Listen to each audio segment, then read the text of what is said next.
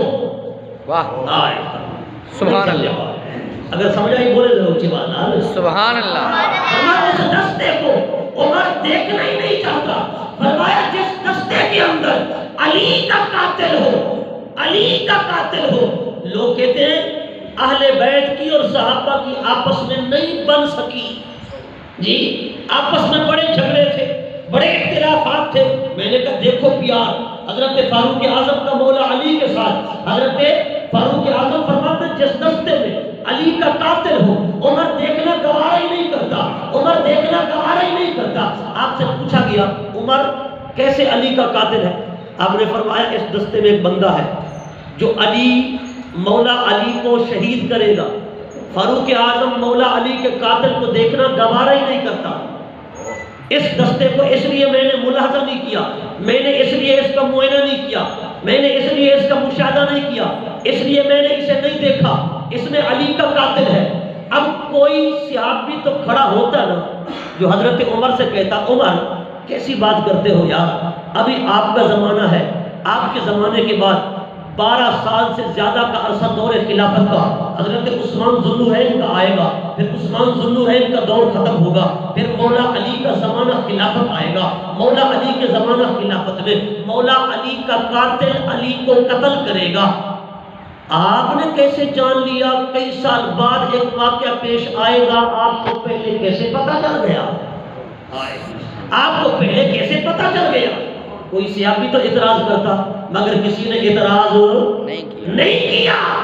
اور پتا چلا ایک واقعہ کئی سال بعد ہوتا ہے، نبی کا غلام پہلے دیکھ لیتا ہے اور صحابہ اعتراض نہیں کرتے۔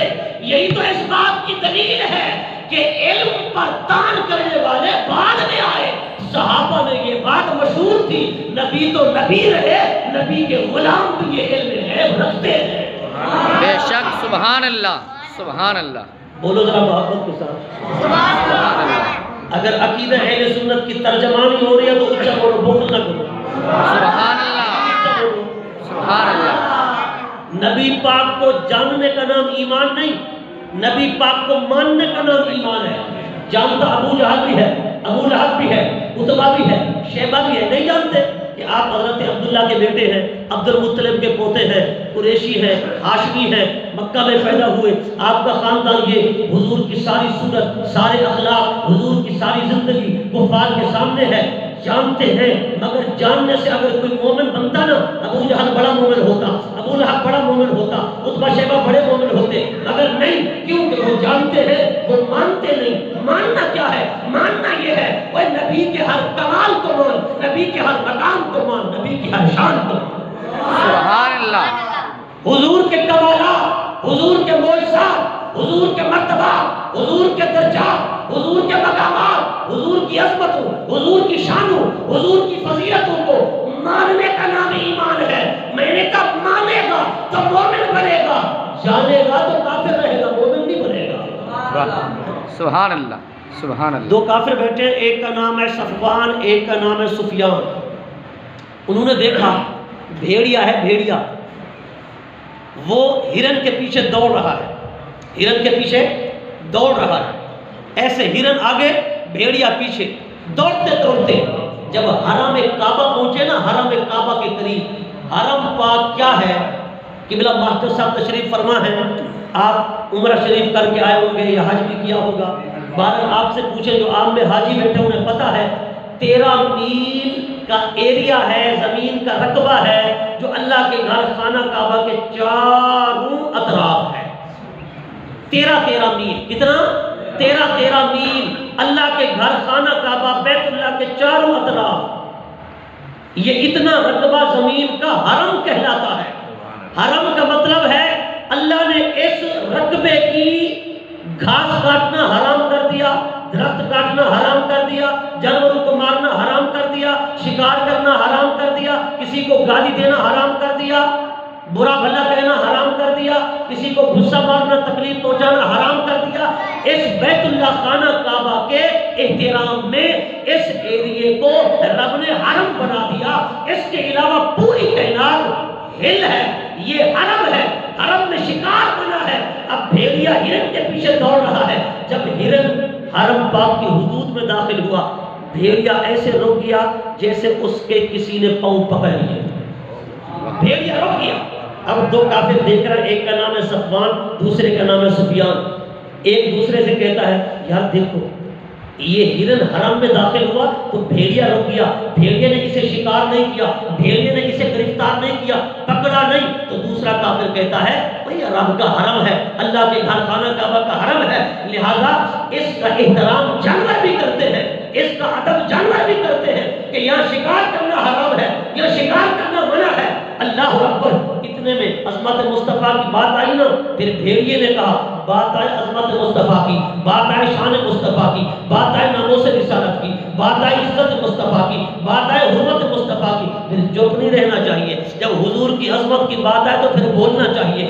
بھیڑیے نے رب کی بارگاہ میں عرض کی مولا مجھے زبان عطا فرما، رب نے بھیڑیے کو زبان عطا فرمائی۔ بھیڑیے نے انسانی زبان میں کلام کیا۔ بھیڑیے نے کہا او کافرو، تم مجھ پر حیران ہو رہے ہو کہ میں حرم کعبہ میں داخل نہیں ہوا، میں نے جانور کو شکار نہیں کیا، ہرن کو نہیں پکڑا، رب کے گھر خانہ کعبہ کے حرم کا احترام کیا ہے، ادب کیا ہے۔ فرمایا میں جانور ہو کر تو ادب کرتا ہوں۔ فرمایا کہ اسی بیت اللہ میں ایک وہ محبوب بھی رہتا ہے، فرمایا یہ تو ہے کعبہ، وہ اس کعبے کا بھی کعبہ ہے، میں جانور ہو کر اس کعبے کا احترام کرتا ہوں، تم انسان ہو کر کعبے کا احترام نہیں کرتے۔ سبحان اللہ! نعرہ تکبیر، نعرہ رسالت، نعرہ حیدری، عظمت مصطفیٰ، سبحان اللہ! کعبے کا احترام نہیں کرتے، میں تو کعبے کا احترام کرتا ہوں، مگر یہ کعبے کا کعبہ ہے۔ جب وہ پیدا ہوئے تو یہ کعبہ بھی جھک کر سلام کر رہا تھا، سبحان اللہ! کعبہ بھی جھک کر سلام کر رہا تھا۔ فرما میں تو کعبے کے کعبہ کا احترام کرتا ہوں۔ وہ ایک دوسرے سے کہنے لگے یہ کعبے کا کعبہ کون ہے؟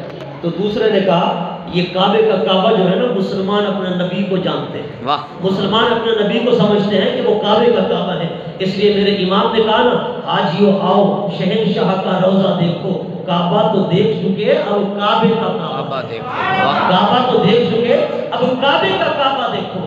میں نے کہا جانور بھی حضور کا ادب کرتے ہیں اور رب کے گھر حرم کا ادب کرتے ہیں، مگر یاد رکھنا یہ خانہ کعبہ کا احترام ہے، خانہ کعبہ کا ادب ہے، خانہ کعبہ کی تعظیم ہے، خانہ کعبہ کی عظمت ہے۔ ایک وقت وہ بھی تھا جب میرے نبی پر اسی خانہ کعبہ میں حضور سجدہ کرتے تو جسم پر اوجھڑیاں ڈال دی جاتی، سرکار اگر اس میں نماز پڑھنے کے لیے آتے تو تالا لگا دیا جاتا، آپ کو چابی نہیں دی جاتی۔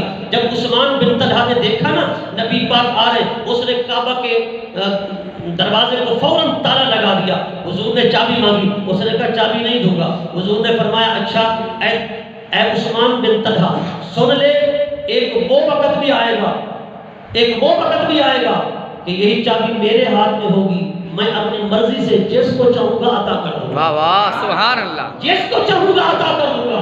وہ حیران ہوا، اس نے کہا کہ قریشی، یہ قریش مکہ، ابو جہل، ابو لہب، عتبہ، شیبہ، یہ بڑے بڑے کافر جو آج مکے کے سردار ہیں، کیا یہ کمزور پڑ جائیں گے، یہ ذلیل ہو جائیں گے، یہ عاجز ہو جائیں گے؟ نبی پاک نے فرمایا نہیں، میں جب یہ چابی لوں گا نا اس وقت ان کا سر بھی فخر سے بلند ہو جائے گا، یہ قریشی کمزور نہیں ہوں گے، یہ میرے خاندان والے اونچے سر اور فخر والے ہوں گے۔ سبحان اللہ! مصطفیٰ میں ان کا سر اونچا کروں گا، ان کا سر فخر سے بلند کر دوں گا، قریش کی عظمت دنیا میں آ جائے گی، ان کا مقام لوگ سمجھیں گے۔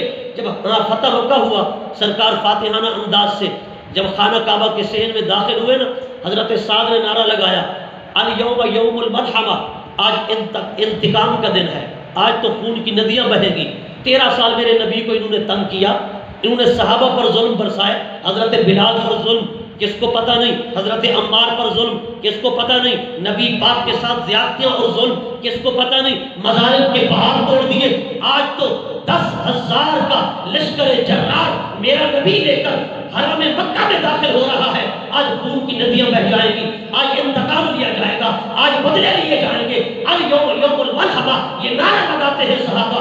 نبی پاک نے فرمایا میرے صحابہ یہ نعرہ نہ لگاؤ، آج نعرہ یہ لگاؤ الیوم یوم المرحمہ، آج بدلے کا دن نہیں، آج رحمت کا دن ہے۔ واہ سبحان اللہ، آج رحمت کا دن ہے، ورنہ آج ان سے بدلہ نہیں لیا جائے گا، آج ان پر شفقتیں لٹائی جائیں گی، آج ان پر مہربانیاں کی جائیں گی، رحمتیں اتاری جائیں گی۔ حضور جب حرم کعبہ میں داخل ہوئے، سرکار کائنات نے فرمایا اے مکہ والو، آج مصطفیٰ تمہارا سر بلند کرنے آیا ہے۔ فرمایا 10,000 کا لشکر لے کر آیا ہوں۔ سرکار کائنات نے فرمایا جو لڑنے کے لیے ہے اس سے لڑنا ہے، جو لڑنے کے لیے نہ آئے اس کو کچھ نہیں کہنا۔ حضور نے فرمایا جو حرم کعبہ میں آ جائے، حضور نے فرمایا مسجد حرام میں آ جائے، حضرت ابو سفیان کے گھر میں آ جائے۔ سرکار کائنات نے فرمایا جو ہتھیار ڈال دے، ان کو کچھ نہ کہو۔ مکہ فتح ہو گیا، کعبہ فتح ہو گیا۔ اب چند بندے تھے جو موہن رسول تھے، موذی رسول تھے، شاتم رسول تھے، گستاخ رسول تھے۔ ان میں سے ایک کا نام تھا ابن خطل، وہ کعبہ کے غلاف میں چھپ گیا تاکہ وہ قتل سے بچ جائے، مار سے بچ جائے، چونکہ نبی پاک نے فرمایا تھا یہ چند بندے جو ہیں نا یہ بن چکے ہیں معاشرے کا ناسور۔ کیا بن چکے ہیں؟ ناسور، یعنی کینسر بن چکے ہیں۔ اب ان سے رب کی دھرتی کو پاک کرنا ہے، معاشرے کو پاک کرنا ہے، چونکہ یہ جو گستاخ رسول ہوتا ہے نا، آج تو حکومتیں کہتی ہیں، بڑے بڑے لوگ کہتے ہیں، روشن خیال، متجدد، تبصرہ کرنے والے، تجزیہ کرنے والے، کہ جی گستاخ رسول کو کچھ نہ کہو۔ یہ جو گستاخ رسول ہے یہ کینسر ہے، کینسر۔ اگر آپ کے جسم میں معاذ اللہ، اللہ نہ کرے کسی کے جسم میں اگر کوئی عضو کینسر زدہ ہو جائے نا، کینسر زدہ، ڈاکٹر کہتا ہے اسے کاٹ دو۔ نہیں کاٹو گے اس کا زہر پورے جسم میں پھیل جائے گا، پوری باڈی میں پھیل جائے گا۔ آج ایک عضو خراب ہے، کل پوری باڈی خراب ہو جائے گی، لہذا اس کینسر زدہ عضو کو کاٹنا پڑے گا۔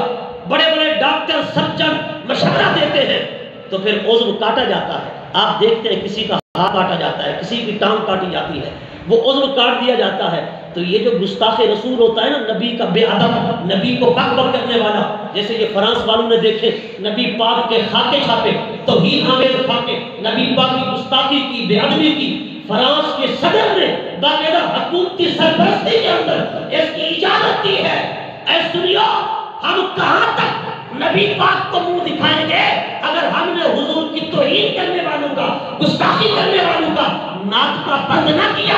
بتاؤ نبی پاک کو کیا منہ دکھائیں گے؟ آج اگر یہ خان بیلا کے ارد گرد والے لوگ بھی، یہ دیہات والے بھی، میں کہتا ہوں سے کسی روڈ کو بھی بند کر دے جو آپ کے ساتھ KLP روڈ گزر رہی ہے، یہ حکومت وقت کو پتہ چل جائے گا، حکومت وقت کو پتہ چل جائے گا کہ مصطفیٰ کے غلام عشاقان مصطفیٰ نبی کی عزت و ناموس کی کس طریقے سے حفاظت کر سکتے ہیں۔ سبحان اللہ، سبحان اللہ۔ اگر کیا ہے، ہم سمجھتے ہیں یہ کامی مولویوں کا ہے، یہ کامی بڑے شہر والوں کا ہے، یہ کامی ان کا ہے جن کے ترے بڑے ہیں، جی یہ کامی ان کے جن کے مدرسے بڑے ہیں۔ کیا کلمہ صرف انہوں نے پڑھا ہے؟ کلمہ ہم نے نہیں پڑھا۔ جنت کے صرف وہی شہدائی ہیں، جنت میں وہی جائیں گے، ہم نہیں جائیں گے۔ نبی پاک کو وہی منہ دکھائیں گے، ہم نہیں دکھائیں گے۔ حضور کی عظمت، حضور کی ناموس، حضور کی عزت کی حفاظت ہر کلمہ گو پر فرض ہے، ہر کلمہ گو پر فرض ہے۔ آپ دیکھیں یہ الٹ بات ہے، اگر غازی علم الدین گستاخ رسول کو جہنم رسید کرتا ہے، اس کو پھانسی کے پھندے پہ لٹکانے والے کافر تھے۔ حضرت خبیب حضور کی عزت و ناموس کی حفاظت کرتے ہیں، ان کو پھانسی کے پھندے پہ لٹکانے والے مشرکین مکہ کافر تھے۔ آپ دیکھیں یہ پوری تاریخ ہے، مگر یہاں ظلم یہ ہے کہ غازی ممتاز حسین قادری اگر گستاخ رسول کو جہنم رسید کرتا ہے تو پھر اس کو پھانسی دینے والے کافر نہیں، اس کو پھانسی دینے والے خود مسلمان ہیں۔ اللہ، یہ الٹی گنگا ہے۔ گستاخ رسول کو ہم پھانسی پہ نہیں لٹکاتے، ہم عاشق رسول کو پھانسی پہ لٹکاتے ہیں۔ آج حرم کعبہ ہے، میرے نبی نے فرمایا شاتم و گستاخ ہیں، انہیں جہنم رسید کر دو، قتل کر دو۔ ایک ابن خطل جو غلاف کعبہ میں جا کر چھپ گیا نا، کعبہ کے غلاف میں، اس کا سینہ دیوار کعبہ سے لگا تھا، یا اس کی پیٹھ دیوار کعبہ سے لگی تھی۔ کچھ ایک عمل تو ہوگا نا، چونکہ کعبے کے غلاف کے اندر کعبہ کی دیوار سے لپٹا ہوا تھا، لپٹا ہوا۔ کتنا مقدس جگہ، رب کے دامن کو، رب کے گھر کے دامن کو پکڑا ہوا ہے۔ مگر خدا کی قسم، دشمن جہاں بھی چھپے نبی کا، گستاخ جہاں بھی چھپے، اسے کہیں امان ملے گی نہیں۔ حضور کی بارگاہ میں صحابہ آئے، کہتے ہیں یا رسول اللہ آپ نے فرمایا یہ اللہ کا گھر ہے، اس کے ارد گرد حرم ہے، یہاں کی گھاس نہ کاٹو، درخت نہ کاٹو، یہاں کے جانوروں کو تکلیف نہ پہنچاؤ۔ وہ تو گھاس ہے، وہ تو درخت ہے، وہ تو جانور ہے، مگر یہ آج انسان ہے، بندہ ہے۔ واہ سبحان اللہ۔ آپ نے فرمایا قتل ہو، انہیں قتل کرو۔ اب کوئی جانور نہیں، درخت نہیں، یہ گھاس نہیں، یہ بندہ ہے، مگر ہے آپ کا گستاخ، دیوار کعبہ سے چمٹا ہوا ہے، لپٹا ہوا ہے۔ آپ کا حکم ہے اسے مار دو، کیونکہ یہ کینسر زدہ ہے، معاشرے سے اس کو پاک کرنا ہے، لہذا معاشرے کو پاک کرنا۔ کعبے میں کیسے قتل کریں؟ نبی پاک نے فرمایا میرے غلاموں، کعبے کی حرمت، کعبے کی عزت، کعبے کی تعظیم، کعبے کا احترام اس وقت ہے، فرمایا جب مجھ مصطفیٰ کا احترام اس کے مقابلے میں نہ ہو۔ واہ، جب میری اور کعبہ کی حرمت آمنے سامنے آ جائے تو فرمایا پھر کعبے کی حرمت نہ دیکھتے رہنا، کعبے کی عزت نہ دیکھتے رہنا، کعبے کی عزت کو عزت مصطفیٰ پر قربان کر دینا۔ سبحان اللہ، سبحان اللہ، بولو ذرا محبت کے ساتھ، سبحان اللہ۔ پھر کعبے کی عزت کو مصطفیٰ کی عزت پر قربان کر دینا۔ ماشاءاللہ، نعرہ تکبیر، نعرہ رسالت، نعرہ خلافت، نعرہ حیدری، علماء اہل سنت، حضرت علامہ مولانا محمد رفیع احمد صاحب۔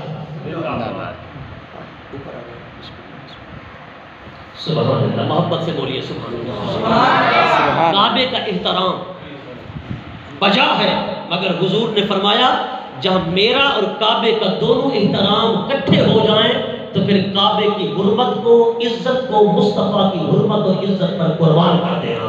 حضور نے فرمایا خلاف کعبہ میں چھپا ہے، او قتل ہو، ابن قتل کو وہی جہنم رسید کرو۔ یہ بخاری کی حدیث پاک ہے۔ میں نے کہا گستاخ رسول کو کہیں امان نہیں ہے۔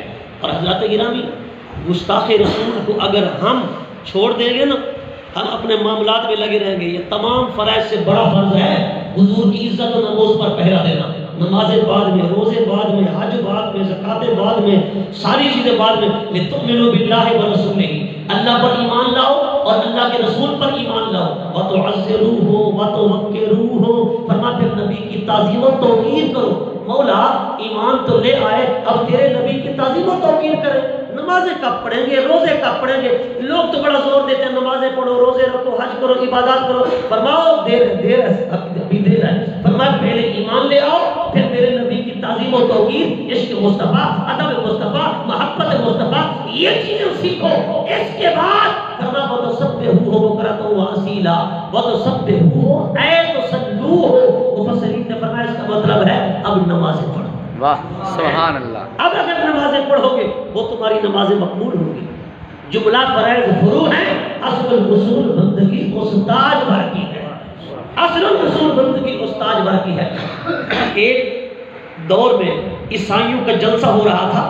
ہلاکو خان نے جب عیسائیت قبول کی نا تو اس کی خوشی میں بڑے بڑے پادری پوپ آئے، بڑا جلسہ ہو رہا تھا۔ یہ ہلاکو خان وہ ہے جس نے بغداد پہ حملہ کیا تھا۔ بغداد پہ، بغداد آپ کو پتہ ہے عروس البلاد ہے، علم و عرفان کا مرکز، اب نہیں اس وقت بھی تھا جی، غوث اعظم کا، 11ویں والے پیر کا شہر جی، جہاں عرفاء، اولیاء، صوفیاء، علماء، محدثین، مجتہدین، فقہاء، ارے معرفت والے، ظاہری علم والے، باطنی علم والے، وہاں ہر چیز تھی، کسی چیز کی کمی نہ تھی۔ اتنا بڑا شہر مدینے کے بعد بغداد کی شان اور عظمت تھی۔ ہلاکو خان نے حملہ کیا، تمام کتابیں دریائے دجلہ میں، علماء کو شہید، فقہاء کو شہید، محدثین کو شہید، حافظوں کو شہید کر دیا، قاریوں کو شہید کر دیا۔ کہا جتنی مسجدیں ہیں چھوٹی بڑی سب سے قرآن جمع کرو۔ قرآن جمع کر دیے گئے، قرآن کا ڈھیر لگا دیا۔ ایسے ڈھیر لگانے کے بعد اس نے کہا کہ اب ان کو جلا دو، استغفر اللہ، اب ان کو جلا دو۔ معاذ اللہ، قرآن پاک کا ڈھیر لگوا کر ہلاکو خان نے جلوا دیا، کتابیں دریائے دجلہ میں پھینک دی، سارے کتابیں دریائے دجلہ میں، دریائے دجلہ کا پانی سیاہ ہو گیا۔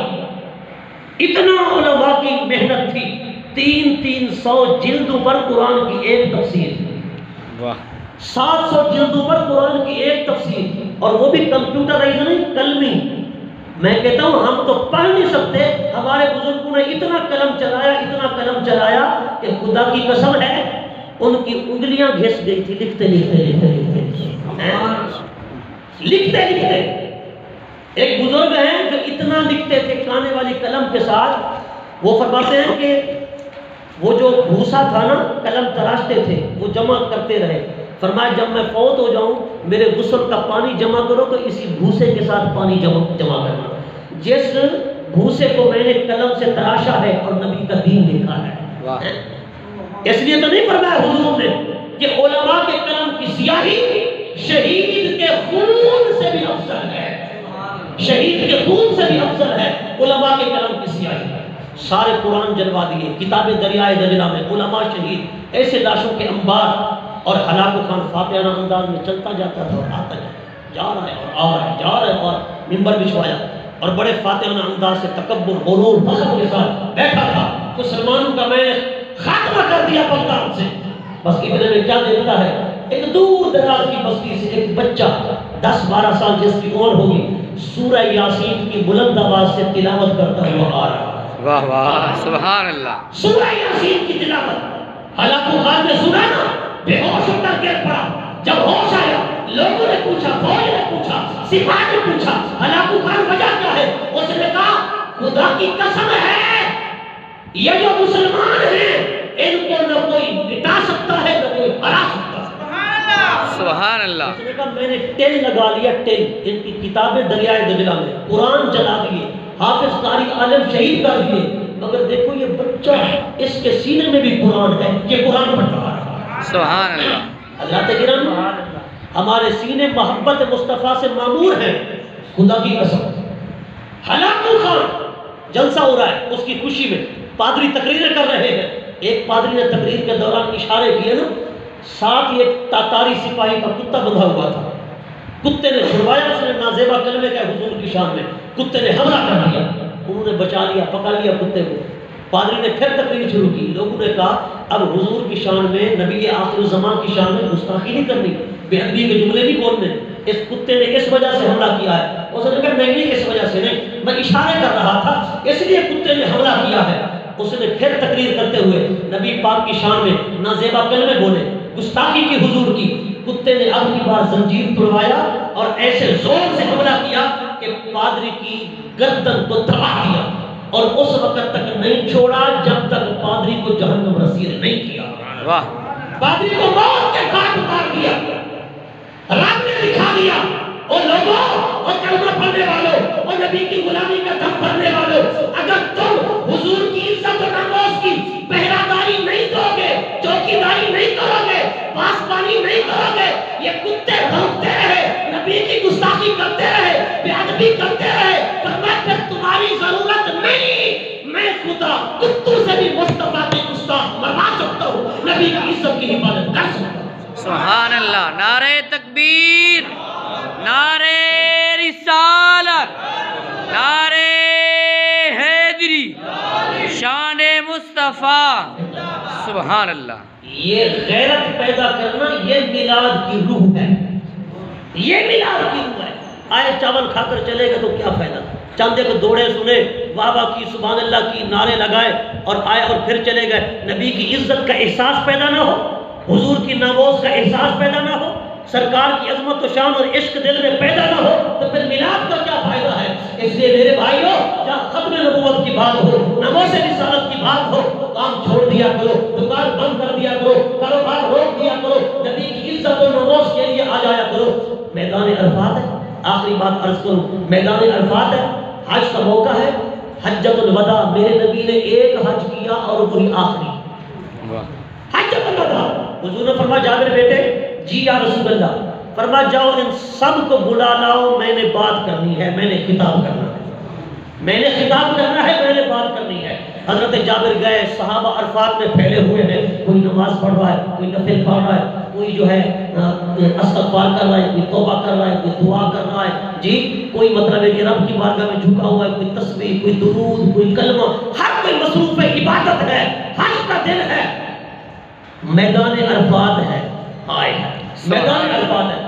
حضور نے فرمایا نا، حضور نے حضرت جابر گیا، سب کو بلایا، سب نے جو کچھ کر رہے تھے چھوڑ دیا، جو نماز میں تھا نماز چھوڑ دی، استغفار میں تھا استغفار چھوڑ دی، دعا میں تھا دعا چھوڑ دی، توبہ میں تھا توبہ چھوڑ دی، سارے حضور کی بارگاہ میں آ گئے۔ اب سرکار نے خطاب فرمایا، سبحان اب اللہ، سرکار نے خطاب فرمایا۔ اب ذرا توجہ کرنا، اس حدیث کے تحت شارحین حدیث نے لکھا، نبی کی بات کے لیے ساری عبادتیں چھوڑ دینا، فرمایا یہی سب سے بڑی عبادت بھی ہے اور اس کا ثواب بھی زیادہ ہے۔ شارحین حدیث نے لکھا، جب بات آئے دین کی، جب بات آئے حدیث کی، جب بات آئے نبی کی ختم نبوت کی، جب بات آئے نبی کی نبوت رسالت کی، فرمایا 10 لاکھ عرفات کا اجر و ثواب ایک طرف، نبی کی نبوت ختم نبوت عزت و حرمت کے لیے اٹھائے ہوئے ایک قدم کا اجر و ثواب ایک طرف، مگر یہ اس سے بھی بڑھتر ہے۔ واہ، سبحان اللہ، سبحان مگر اللہ، یہ اس سے بھی بڑھتر ہے۔ سمجھے ہو؟ اگر نبی کی عزت و نموز پر حملے ہوتے رہے اور ہم گھر میں بیٹھے رہے، پھر اللہ کے عذاب کا انتظار کریں، اللہ کے عذاب کا۔ حضرت امام مالک فرماتے ہیں وہ قوم جینے کا کیا حق رکھتی ہے جس کے نبی کو لوگ گالیاں دیں اور وہ جیتی رہے؟ فرمایا اسے مر جانا چاہیے، وہ مر جانے کے قابل ہے قوم جس کے نبی پر لوگ حملے کریں، عزت کو تار تار کریں، گالیاں بکیں، سب کو شتم کریں، فرمایا وہ قوم جینے کے قابل نہیں ہے۔ حضرات گرامی، حضور کی عزت و نفس، یہ میلاد کا پیغام ہے، میلاد کا پیغام ہے، کیونکہ ہمارے علماء کا بھی حکم ہے اور ہمیں بھی الحمدللہ یہ کرنا ہے۔ جہاں فرانس جیسے لوگ، فرانس جیسے ملک اور وہاں جیسے لوگ جی مغربی ممالک، یہودی، عیسائی، یہ سب جو ہے مطلب ہے کہ حضور کی محبت دل سے نکالنا چاہتے ہیں۔ کیا کرنا چاہتے ہیں؟ دل سے نکال، وہ کہتے ہیں اچھا ایمان سے بتانا ذرا، جتنے مغربی ممالک ہیں کافروں کے، وہاں مسجد بناؤ پابندی ہے، بڑی مسجدیں ہماری، مدرسے بناؤ پابندی ہے، بڑے مدرسے ہمارے، پاکستان ہیں، برطانیہ، امریکہ، ناروے، ڈنمارک، اٹلی، یونان، ان سب ملکوں میں بڑے بڑے مدرسے ہیں، مسجدیں ہیں۔ پاکستان، ہندوستان کے علماء حدیث پڑھا رہے ہیں، نمازیں پڑھا رہے ہیں، جمعے پڑھا رہے ہیں، عیدیں پڑھا رہے ہیں، یہاں کے مسلمان گئے ہیں، وہاں کی شریعت لے لی ہے، ویسے آپ بھی گئے، وہ سارا کچھ اسلام پر عمل کر رہے ہیں، مگر ان کا مقصد کیا ہوگا؟ یہ صرف ہمارے دل سے عشق مصطفیٰ نکالنا چاہتے ہیں، یہ یہی کرنا چاہتے ہیں کہ توہین کریں تو یہ چپ رہے، یہ کیا رہے؟ چپ رہے، نماز پڑھے صاحب ہمیں کوئی تکلیف نہیں، روزہ رکھے ہمیں کوئی تکلیف نہیں، یہ حج ہمیں کوئی تکلیف نہیں، قرآن پڑھے ہمیں کوئی تکلیف نہیں۔ تکلیف اس وقت ہوتی ہے جب نبی کی عزت کے لیے یہ کہتے ہیں ہم اپنی جانیں نچھاور کر دیں گے، آج مال و دولت قربان کر دیں گے، سب کچھ قربان کر دیں گے، مگر نبی کی عزت پر، نبی کی شان پر آنچ نہیں آنے دیں گے۔ وہ قربان نے کہا تھا نا تم نبی کے غلاموں سے نہیں لڑ سکتے۔ مکہ کی کافروں نے پوچھا کیوں؟ اس نے کہا میں نے دیکھا ہے وہ لعاب گرا ہے نا، لعاب منہ کا، صحابہ ہاتھ پہ لے کر چہرے کو مل لیتے ہیں۔ واہ واہ، سبحان اللہ، وہ وضو کرے نا، وضو والا پانی سینے کو ملتے ہیں، چہرے کو ملتے ہیں۔ فرمایا جو قوم اپنے نبی سے اتنا پیار کرتی ہے پانی کا قطرہ نیچے نہیں گرنے دیتی، بتاؤ وہ نبی کا خون گرنے دے گی؟ واہ، تم نہیں لڑ سکتے، پیچھے ہٹو۔ صرف محبت اور عشق مصطفیٰ اگر یہ دل میں ہے تو سمجھو ہم کامیاب ہیں۔ ٹھیک ہے جی، اگر ہم حضور کی عزت و ناموس کا خیال نہیں کریں گے تو پھر ہماری عزتیں بھی تو حضور کے منہ سے ہے نا، بے شک، ورنہ ہم کبھی کے بگڑ چکے ہوتے، خدا کی قسم۔ جو ہمارا حال ہے نا، ہمارے چہرے مسخ ہو چکے ہوتے، ہمارے جسم مسخ ہو چکے ہوتے۔ ما کان اللہ لیعذبہم وانت فیہم، اگر چہرے نہیں بگڑ رہے، پکڑے نہیں جا رہے، ماں سے بھی زنا ہو رہا ہے، بیٹے سے بھی زنا ہو رہا ہے۔ بنی اسرائیل کے کسی بندے نے ماں سے زنا کیا، روایات میں آیا، نبی پاک نے اپنے صحابہ کو فرمایا میرے صحابہ جو جو گناہ بنی اسرائیل نے کیے تھے میری قوم ضرور کرے گی، میری امت کرے گی۔ فرمایا وہ کرتے تھے، چہرے بگڑ جاتے تھے، یہ بھی کریں گے تو صحیح۔ اگر ان میں سے کسی نے ماں سے زنا کیا، میری امت بھی ماں سے زنا کرے گی، مگر ان کے چہرے بگڑ جاتے تھے، ان کے چہرے نہیں بگڑیں گے۔ کیوں؟ میں مصطفیٰ جو ہوں، واہ واہ، سبحان اللہ، میرے سبحان سے اللہ، جب حضور کی عزت کے صدقے ہماری عزتیں بچی ہیں تو پھر ہمیں چاہیے اپنی عزتیں ہم حضور کی عزت پر قربان کریں. اللہ کی نامی دعا کرتا ہوں پروردگار ہمیں حضور کی سچی محبت عطا فرمائے, عشق مصطفیٰ عطا فرمائے, حضور کی عزت و ناموس کے لیے مر مٹنے کا جذبہ نصیب فرمائے. وآخر دعوانا ان الحمد للہ رب العالمین. سبحان اللہ.